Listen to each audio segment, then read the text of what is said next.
So, reading this story just evoked a lot of different thoughts and emotions for me. Of course, I'm thinking of Idi Amin. I'm thinking about we could say, forced exodus of people who looked like Mamdani Correct. for different reasons. And we can argue whether they were justified or not. I think there are arguments on both sides.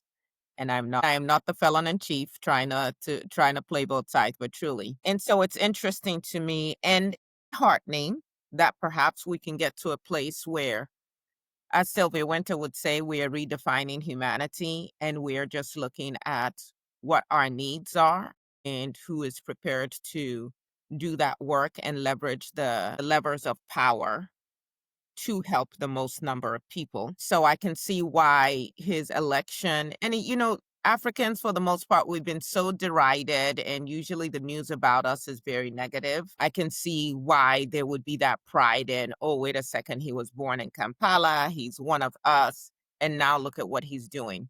I can also see how that can energize the youth who are like, wait a second, he's 34 years old and also has a musical background like Yep. Bobby Wine. And look at the election he was able to run and the fact that it was free and fair enough for him to win, right? Thank God the ICE was not employed in New York as they are threatening to employ in California and in some other places. Having said that, I don't know that we pull any major lessons from it.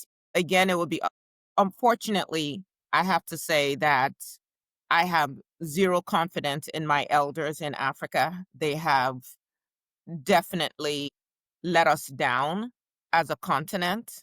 And so it is going to be up to the youth and not even my generation, because my generation, we like to wax eloquent, but not do anything else.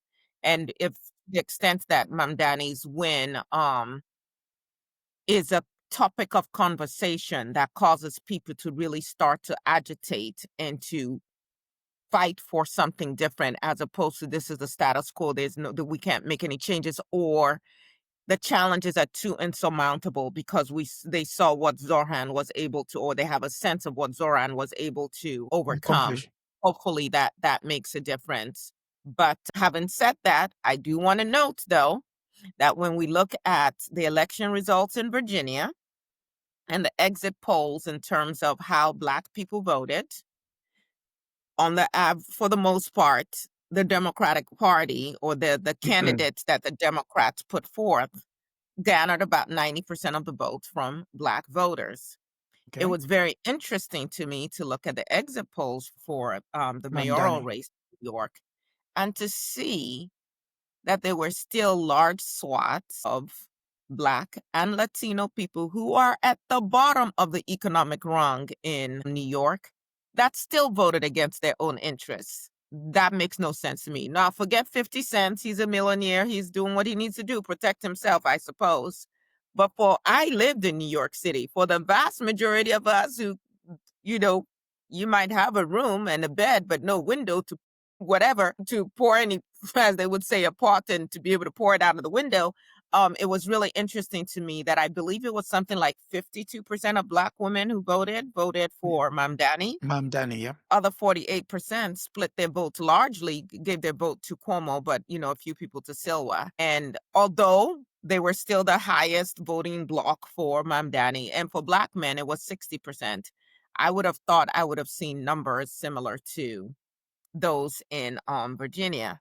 So it'll be interesting to see what extent his Muslim background plays in this, or the fact that he's Indian. I also saw that as soon as he announced his transition team, some people were asking, well, what? He has no Black person on there. There actually is a Black woman on there as well. But certainly I can see some tensions. We'll see how that works out.